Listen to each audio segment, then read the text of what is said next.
एक खोटं बोलू बाई दोन खोटं बोलू, दोन खोटं बोलू बाई तीन खोटं बोलू. 12 चौकी वाडा दारात गाडी घोडा, घोड्याला खायला पुरण पोळी, बाई रुपेरी थोडा. आडबाई आडोनी आडाचं पाणी काढोनी, कळशी भरते सोन्याची सून थोरा मोठ्याची. असं सासर नको ग बाई, नाव नुसतं मोठं, नाव नुसतं मोठं ज्याचं लक्षण भारी खोट. पैलमा गणेश देवा, माझा खेळ मांडला करीन तुझी सेवा, करीन तुझी सेवा मला हवा करतार, चंद्रपोळी चौकडीत माझा संसार. 3 दगडांची चूल फुंकणे निखारे, मुठभर जोंधळात सुख माझे सारे. नांदा सौख्य भरे, नांदा सौख्य भरे, नांदा सौख्य भरे, नांदा सौख्य भरे.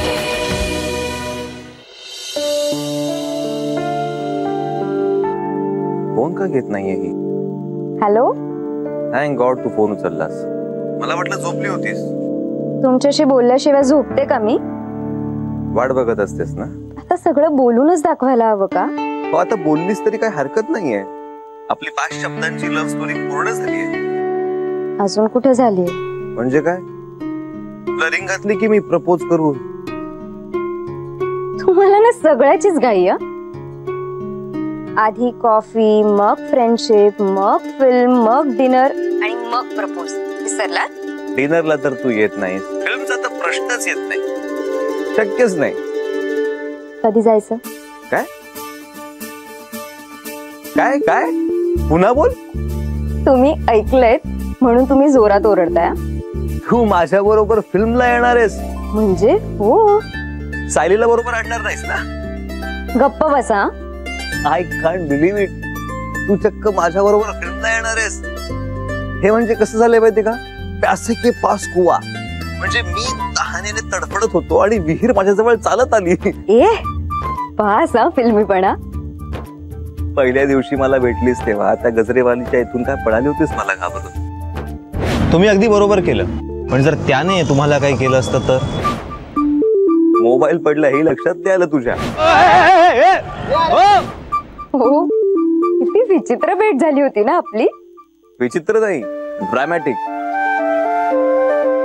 थँक्यू. फक्त मला थँक्यू म्हणू नकोस. वच्ची मावशी नसत्या हे सगळं शक्य झालं नसतं. त्यांच्यामुळे झालं हे सगळं.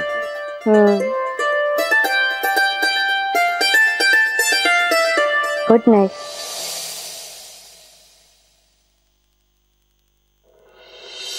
काकू बाय ग. अगं डबा घेऊन जा. हो हो. काकू. सॉरी बाळा, सॉरी सॉरी.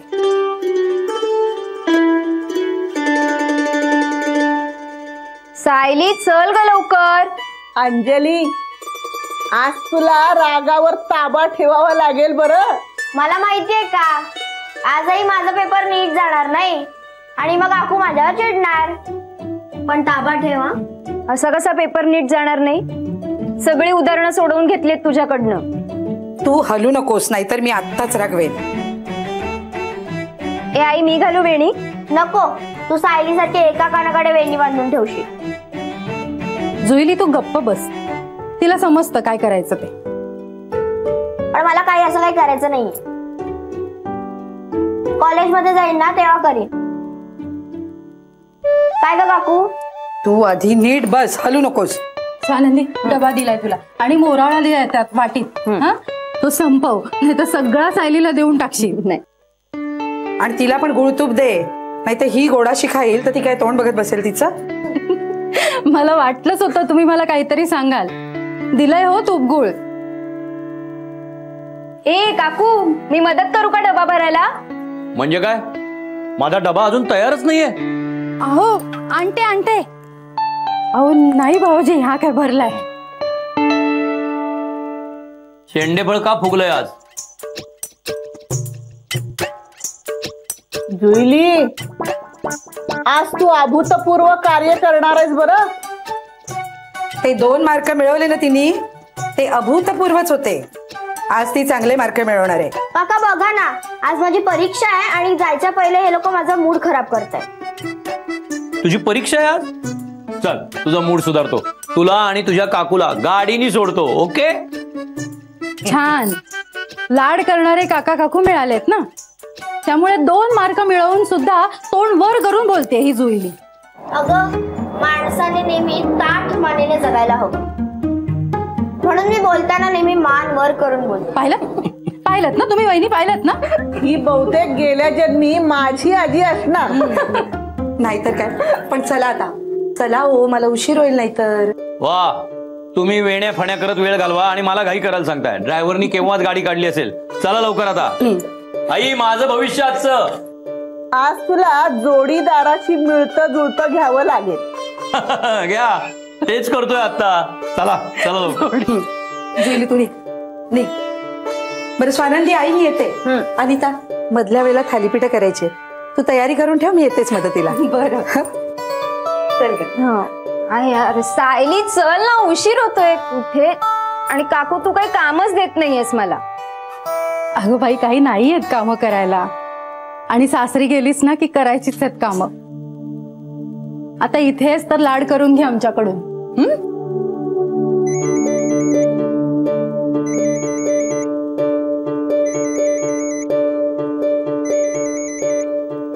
आज अगदी नेमक्या वेळेवर फोन आलाय. तिकडही उजाडलेलं दिसतंय. आजी. हॅलो. सकाळी सकाळी फक्त हॅलो, आय लव्ह यू म्हणायचं असतं. तुम्हाला काय सकाळ दुपार संध्याकाळ रात्र काही चालतं ना आपल्याला? आपल्याला नाही मला. फोन कशाला केलाय? हा, तब्येत कशी आहे? ठणठणीत. क्लासलाच जाते. गुड. मग तुला किती वाजता येऊ घ्यायला? नाही आज नको, आज आपण तुमच्या घरीच भेटू. काहीतरीच काय, माझ्या घरी आणि तुझ्या घरी. तू माझ्याकडे बघतही नाहीस. अरे नाही, पण आज जानकी काकूंनी बोलवले घरी दागिने बघायला. अच्छा, म्हणजे दागिन्यांपुढे माझी किंमत शून्य ना? ते कधीच होणार नाही. पण काकूंचा मान पण महत्वाचा ना. हो, पण मला आज फक्त तुलाच भेटायचं होतं ना. त्याचं काय, किती दिवस झाले भेटून. तेही मोजून ठेवलं असणार याची खात्री आहे मला. पण प्लीज आज नको, प्लीज. आता असं म्हटल्यावर काय म्हणणार बिचारा इंद्रनी, नाही का? फोन ठेवते. Bye bye.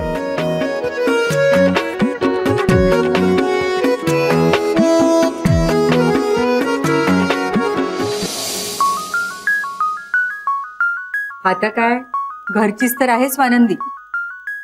गरम पोहे नाही तर उपमा कर. नारळाच्या वड्या आहेत त्या देऊया, आणि चहा कॉफी काहीतरी होईलच ना. काकू बाजारातून बंगाली मिठाया आणूया का? कुणासाठी बंगाली मिठाई आणते सुनबाई? भाव काय आहेत माहितीये का? काय बहिणी? स्वानंदीसाठी म्हणतीये ती, पण मीच नको म्हणते. म्हटलं घरीच काहीतरी करूया ना. स्वानंदी येणार नाहीये. का? ती दागिने बघायला येणार होती ना? येणार होती, पण इंद्रनील बरोबर बाहेर जायचंय तिला, म्हणून नाही येणार. असं आहे होय.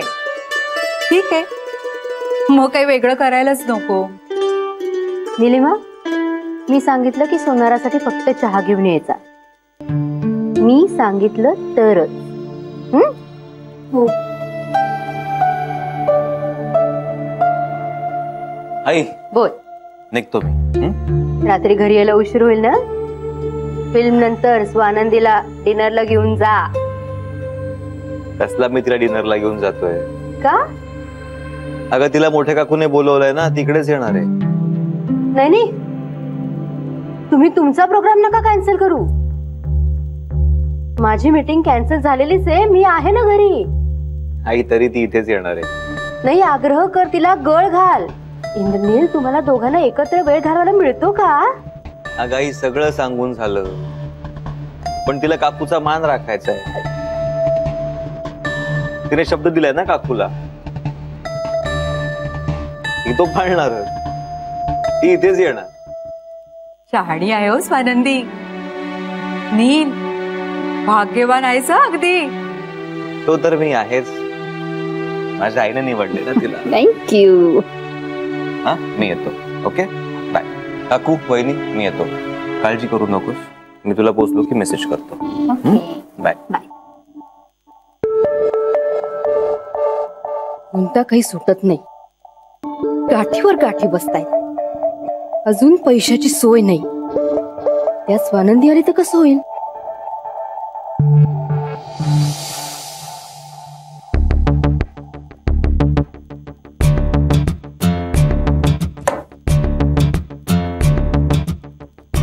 हे सोनार प्रकरण काहीतरी घोटाळ्याचं वाटतंय. ललिता बेचैन वाटत होती. काय असेल. हा सोनार माझ्या कामात येईल का. हा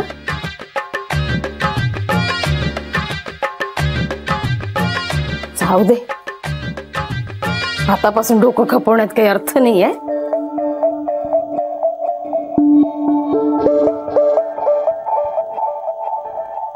नाहीतरी मी स्वानंदीला सोबत घेऊन जाणारच आहे ना. तेव्हा कळेल मला.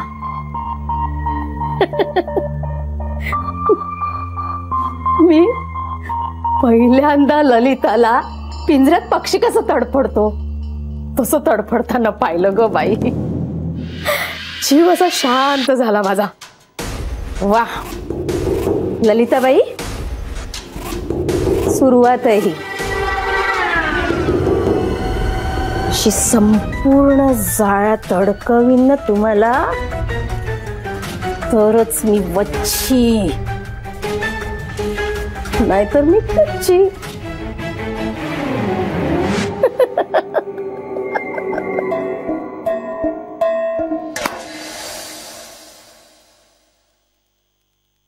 तुम्ही तर कधीही सुधारणार नाही. आणि इंद्रनील बिघडतो की काय अशी भीती वाटायला लागली मला. नशीब आला फोन.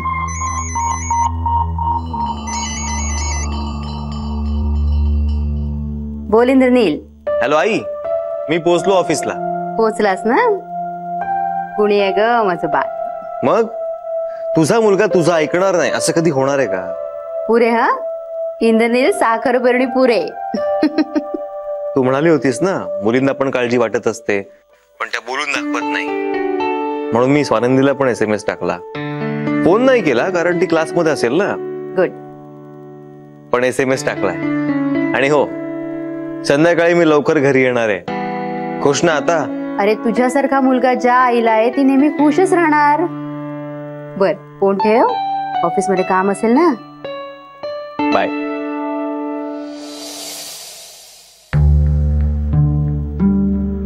निदान इंद्रनील तरी माझ्या शब्दाबाहेर नाहीये. अख्खं घर तर तुझ्या शब्दावर नाचतंय. आणखीन काय हवंय तुला. तुम्ही जे केलंय ना त्याच्यावर उगाच पांघरुण घालू नका. अगं एवढं काय केलंय मी. काय केलंय मी सांगितले तसं जर देणगीदारांशी बोलला असतात ना तर लाखाचा चेक घेऊन आला असतात. काय होणार एवढ्यानी. आडजीप खाईल आणि पडजीप बोंबलेल. हे बघ ललिता मी माझ्या परीने पूर्ण प्रयत्न केलेला आहे. आता किती पैसे द्यायचे हे देणारा माणूसच ठरवणार ना. तुम्हाला नीट बोलता येतच नाही हे मान्य का नाही करत आहात तुम्ही. जो नीट बोलतो त्याची मातीही विकली जाते आणि ज्याला बोलता येत नाही त्याचे मोतीही पडून राहतात. कसंही करून पैसे मिळवायला हवेत. स्वानंदी समोर पितळ उघड पडेल. काय करू काही सुचत नाहीये मला.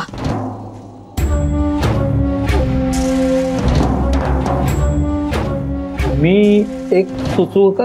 आता काय सुचवणार आणखी. राखव नकोस. हे बघ दादा गेल्यापासून आपल्या सगळ्या गरजा जानकी वहिनीच पुऱ्या करत आलेल्या आहेत. ही गरज त्याच पुऱ्या करतील. आता काही दिवसापूर्वीच त्यांच्या जमिनीचा तुकडा विकलाय आपण. आठवतंय ना. लगेच पुन्हा मागता येईल त्यांच्याकडे. तूच आत्ता म्हणालीस ना काय बोलणाऱ्याची माती ही विकली जाते. मग तू नीट जाऊन बोल जानकी वहिनींशी. स्वानंदीच्या दागिन्यांसाठी पैसे हवेत ना मग ते दागिन्यांमधनच निघायला हवेत. जानकी वहिनींकडे दागिन्यांची काहीही कमी नाही. लक्षात येते ना तुझ्या? म्हणजे काय होईल, सापही मरेल आणि काठीही तुटणार नाही.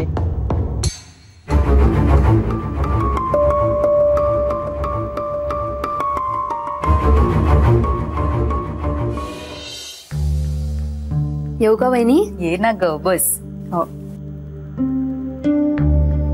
आता ही छोटी छोटी कामं वेळच्या वेळ केलेली बरी असतात, नाहीतर मग एकदम सगळे अंगावर पडतात. तुझं काही काम होतं का? हो. दागिन्यांचा डबा कशाला घेऊन आलीस? त्याबद्दलच बोलायचं होतं. कसं सांगू तुम्हाला कळत नाहीये मला, पण तुम्हाला नाही सांगणार तर कुणाला सांगणार? तुम्ही आधार आहात माझ्या.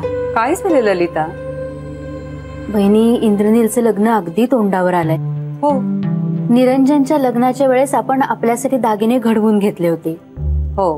पण ह्या वेळेला तसं जमेल असं वाटत नाहीये मला. सोन्याचे भाव तर तुम्हाला माहिती आहेत. हो ग. आणि बाकी सगळं तर ठाऊकच आहे तुम्हाला. काही हरकत नाही. आपले जुने दागिने आहेतच ना, आणि तुला तर माहिती हे गेल्यापासून मी तर दागिने वगैरे काही घालतच नाही. अगं आपल्या सुना साजऱ्या दिसल्या ना की झालं. अगदी बरोबर आहे बहिणी तुमचं. आणि मी दागिने घालते म्हणजे काय, दादासाहेबांच्या प्रतिष्ठेची काळजी आहे मला. नवीन सुनेचे दागिने रीतीप्रमाणे करणारच होत आपण, पण आपले दागिनेही नवीन दिसायला नकोत का? लोक काय म्हणतील, जहागीरदारांच्या सुना जुनेच दागिने घालतायत. म्हणजे दादासाहेबांना कुणी काहीही बोलेल मला अजिबात चालणार नाही वहिनी. हो ग, हे सगळं माझ्या लक्षातच नाही आलं. अनेक गोष्टी तुमच्या लक्षात येत नाहीत, तेच बरं आहे. पण मग आता आपण काय करायचं ग? वहिनी, आपण आपले जुने दागिने पॉलिश करून घेतले तर म्हणजे बघा तुम्हाला कसं वाटतंय. अगं हो, अगदी बरोबर आहे तुझं. सोनार येणार आहे ना, त्यालाच देऊन टाकूया ना. नको, त्याला नको. का बरं? म्हणजे आपले काही दागिने अगदी पिढीजात आहेत, आपल्या डोळ्यासमोरच पॉलिश झालेले बरे. हो. आणि त्याच्याकडनं नवीन दागिने घडवून घेतोच होत आपण, त्याच्याकडे नको पॉलिशला द्यायला. म्हणजे कुणाला कळायला नको ना, आपल्या घराण्याची झाकली मूठ आपणच ठेवायला हवी ना बहिणी. अगदी खरंय तुझं. या बारीक सारीक गोष्टी ना माझ्या अजिबात लक्षात येत नाही ललिता. दूरदृष्टीच नाही बाई तुझ्या एवढी माझ्याकडे. आणि म्हणूनच ना तुला विचारल्याशिवाय मी काही करत नाही. पण वहिनी, हे मी शिकले कुणाकडनं? तुमच्याकडनंच. दागिने देता ना? अगं हो, देते ना.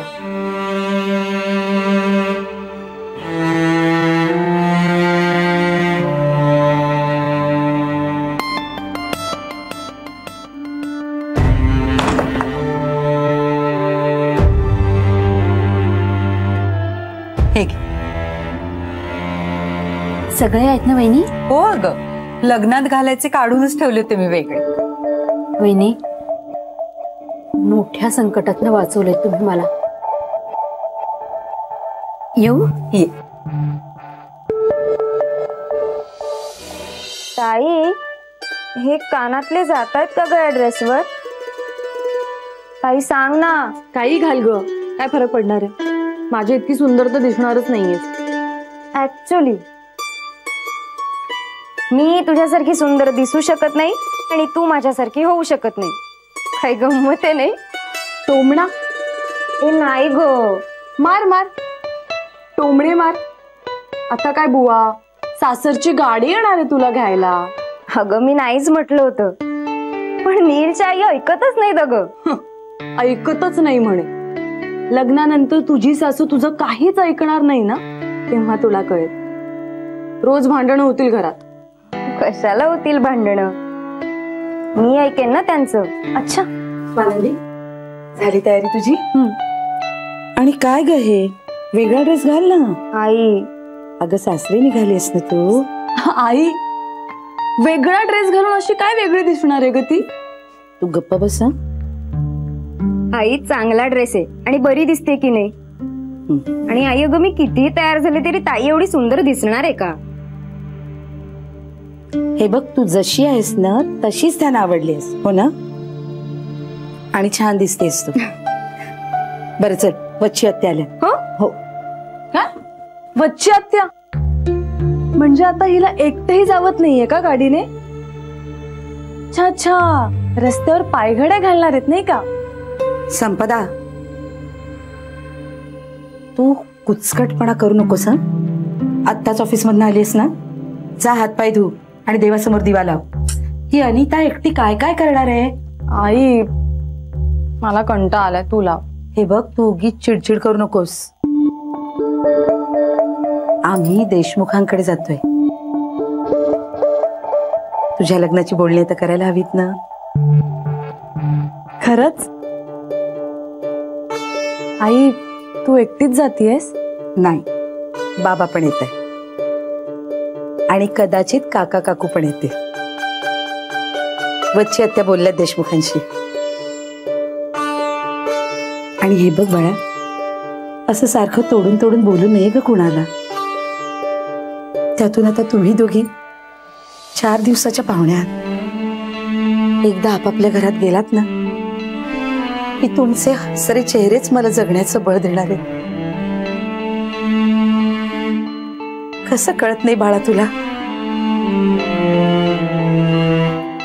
हसत राहा ग सारखं.